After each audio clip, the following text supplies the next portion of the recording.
So apparently there was a huge Tracer buff that made Tracer broken, although maybe not so much, because Blizzard devs responded to it, and we know more insight into what the bug is and how it affects your games and future buffs to Tracer that might be coming down the pipeline. There's a lot we gotta talk about and break down, but I had a private coaching session with 3 players 2 weeks ago, and each one of them improved and climbed the rank to the next rank tier. So if you want to improve, check out my Patreon for private coaching in the links down below.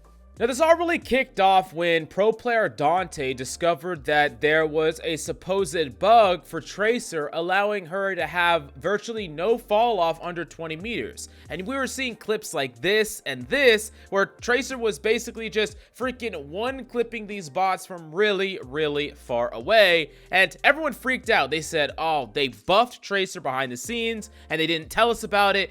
And there were several responses to this. First off, players thought that it was because of the new patch that this was in, and Tracer got silently buffed in that patch, and Blizzard being Blizzard didn't tell anybody. And 2, everyone's like, okay, Tracer's gonna be meta now. Now, the weird thing is, I've been playing Tracer this whole time, and I was like, yeah, Tracer doesn't really feel that much different, at least from all the games that I have been playing her, but I went into the training room, and it was true. You could one-clip a bot from really far away, although the hitboxes on the bot are pretty freaking big. But then Blizzard responded on Reddit saying this, quote, "Hi all, we're currently investigating and planning to address this bug in a future patch. However, this has seemingly been in the game for the last few builds. We just verified it was in the Halloween patch, and while the sharp damage drop-off for Tracer is definitely a bug, her overall power level has been okay. We're not planning to disable Tracer, and when we fix the bug, we'll also look at additional changes to her kit to compensate."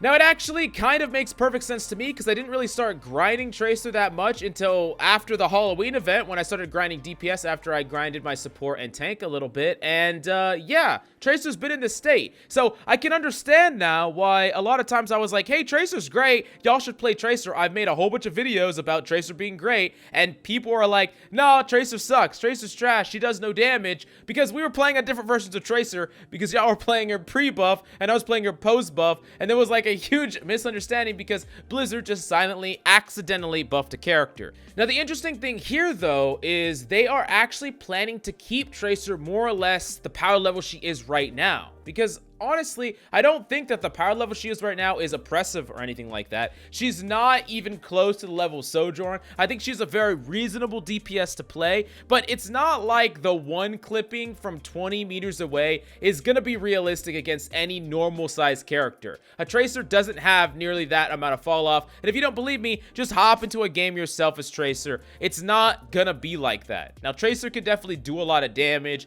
especially if she's up close, and I think she's a very, very great DPS to play right now, but there are tons of ways to deal with a Tracer, counteract a Tracer. Kiriko's fantastic against a Tracer, and a lot of DPS are just as strong, if not better. So Tracer's not broken in this bug-ridden state, but if you just removed the bug and brought her back to her old state, she would probably be way, way underpowered. And that's why they are actually going to do additional changes to her kit to compensate, which means they are going to buff Tracer. So they're going to revert the bug and then buff Tracer to compensate, and I would imagine it's just buffing the damage of Tracer back to what this would be, or just decreasing the fall off. Maybe I'm being a little optimistic here. They might actually increase Tracer's damage even more, but based on what they did to Genji, I doubt that would be the case. It seems that they would probably just make sure that Tracer feels exactly how she has felt since Halloween and then make it official. But overall, I think this is a pretty comical situation because a whole bunch of people had different perceptions of the same character, and because Blizzard did this,